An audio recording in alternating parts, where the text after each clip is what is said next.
two notes at the same time, two voices, but sometimes 3 to 4. So same procedure. I'm going to perform now a sarabande from the first partita. I will play the melody and then what Bach gives us.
alto, tenor, bass from a choir, a real chorale.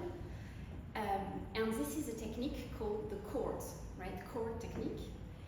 And in terms of performance practice, I use what we call arpeggio arpeggiato. So like a harp, da-ga-da, you don't play all the notes together, not only, which will be very harsh sounding on the violin, but so to develop all the notes. I just mentioned that because we are lucky enough to have some treatises that were written by musicians of the time of Bach, of the composition of the pieces, and have some clues about how the music, the notation was actually performed, right? And so we can try to approach a certain type of performance that gets authentic or nearer to what possibly was the way these pieces were played in Bach style. So now we've reached quite another type of sound space, sound landscape with this chord production, but of course Bach goes further and tries to reach the contrapoint with what is the master exercise of contrapoint, the fuga. So a fuga, the principle is the one of a canon, you know, when you imitate the same material in a regular frequency. So the voices come in one after the other and imitate each other.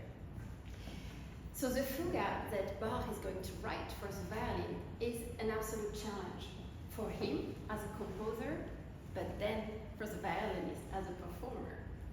Because remember, we started from that point that the violin was a melodic instrument, supposed to be accompanied. And suddenly, the violin pretends to be even an organ, because the fugue that I'm going to perform exists in a version by Bach for organ. So can you imagine the frog pretending to be, you know, a much bigger animal? So I'm going to show you what we call the subject, so that the theme of the fugue, and you will see how economical Bach is, how minimalist it is.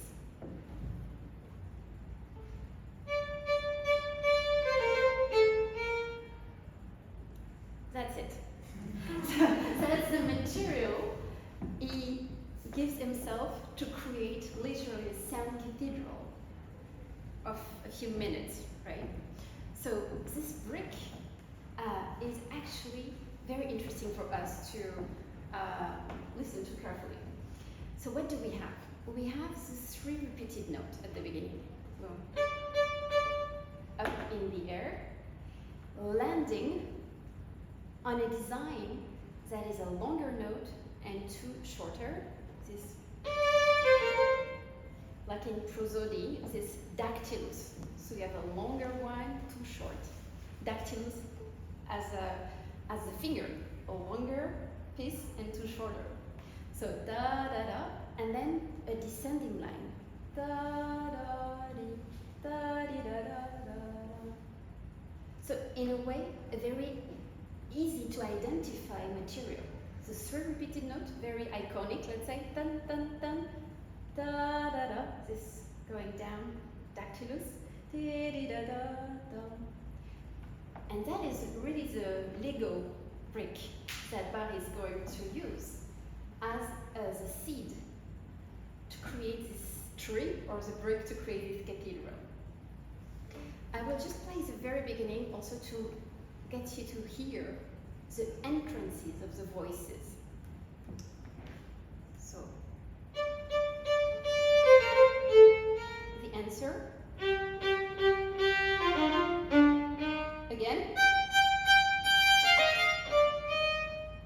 So already we have potentially three voices, 3 personas projected in the register of the violin, with one lower and one in the higher register. So I'm going to tune, and then we're going to take the journey.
movement from the Alamanda, this kind of quest for larger sound space, and also to expand always the possibilities of the violin.